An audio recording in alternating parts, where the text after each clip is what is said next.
മനുഷ്യബുദ്ധിയെ നന്മയിലേക്ക് നയിക്കാൻ ഉതകുന്നതായിരിക്കണം വിദ്യാഭ്യാസമെന്ന് വൈദ്യുതി പരിസ്ഥിതി പാർലമെന്ററി കാര്യ വകുപ്പ് മന്ത്രി സണ്ണി ജോസഫ്.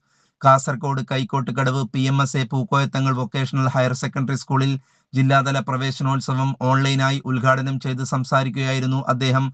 നന്മയുള്ള മനുഷ്യരായി കുട്ടികൾ മാറണം.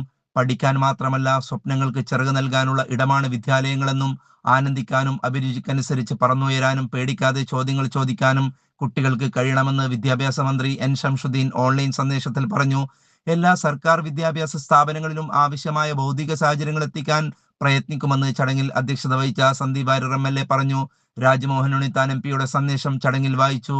ജില്ലാ കളക്ടർ അർജുൻ പാണ്ഡ്യൻ ജില്ലയിലെ വിവിധ മേഖലകളിൽ മികവ് തെളിയിച്ച കുട്ടികൾക്ക് പുരസ്കാരം നൽകി. നവാഗതര വിദ്യാലയങ്ങളിൽ എതിരേറ്റുകൊണ്ടുള്ള സന്ദീപ് വാര്യർ MLA നേതൃത്വത്തിലുള്ള ഘോഷയാത്രയോടെയാണ് പ്രവേശനോത്സവത്തിന് തുടക്കമായത്. പിന്നീട് നവാഗതരെ വരവേൽക്കാൻ പ്രവേശോത്സവ ഗാനത്തിന് കുട്ടികൾ വേദിയിൽ ചുവടുവെച്ചു. ചടങ്ങിൽ സംസ്ഥാന എക്സൈസ് വകുപ്പിന്റെ നേതൃത്വത്തിൽ വിമുക്തി മിഷന്റെ ഭാഗമായി ലഹരി വിരുദ്ധ പ്രതിജ്ഞ നടത്തി. വിമുക്തി ജില്ലാ മിഷൻ കോർഡിനേറ്റർ KM സ്നേഹ പ്രതിജ്ഞാവാചകം ചൊല്ലിക്കൊടുത്തു. വിവിധ പരീക്ഷകളിൽ മികവ് പുലർത്തിയ വിദ്യാർത്ഥികളെ ചടങ്ങിൽ അനുമോദിച്ചു.